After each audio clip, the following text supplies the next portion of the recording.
Ons weet dikwels presies wat ons dors ten minste vir 'n oomblik stil maak. En daar's baie dinge wat ons gebruik om hierdie dors te les.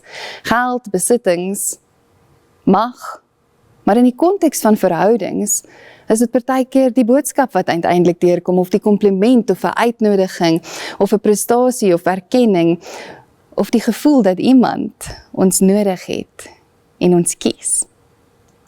Vir 'n oomblik voel ons beter, vir 'n oomblik voel ons gesien, vir 'n oomblik voel ons genoeg. Maar dan kom die dors terug.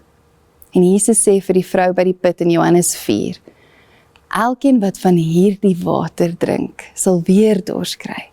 Maar wie van die water drink wat ek hom sal gee, sal in alle ewigheid nooit dors kry nie.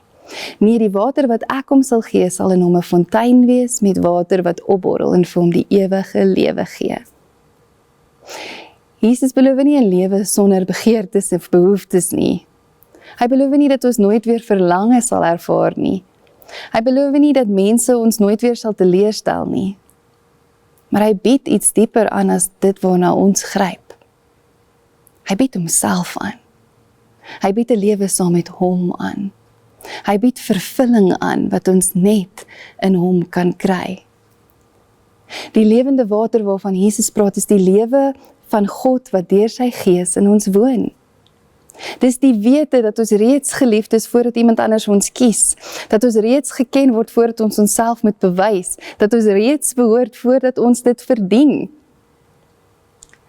Ek dink daaraan dat ons partykeer sommer soutwater drink as 'n plaasvervanger en dit kan nie ons dors les nie.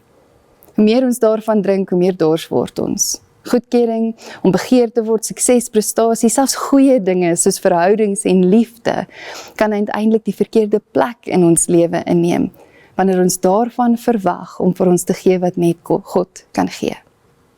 Selfs goeie dinge kan afgode word. Selfs goeie dinge kan vyande van die hart word, as dit God se plek in ons lewe inneem. En Jesus nooi ons, gee my weer daai plek in jou lewe. Miskien is die uitnodiging die stadige beweging van emmers na fonteine. Van voortdurend gaan haal na leer ontvang. Van ek is net waardevol as ek begeer word, nou ek vind my waarde in U. Raak 'n oomblik stil. Waar gaan jy gewoonlik wanneer jou hart weer dors word? Wat is die water waarna jy eers gryp? Dalk 'n plaasvervanger. En luister na Jesus se woorde wat sê, die water wat ek gee, gee ewige lewe. Kom rus by my, kom ontvang, kom kyk hoe ek jou sien, en vind jou waarde by my. Amen.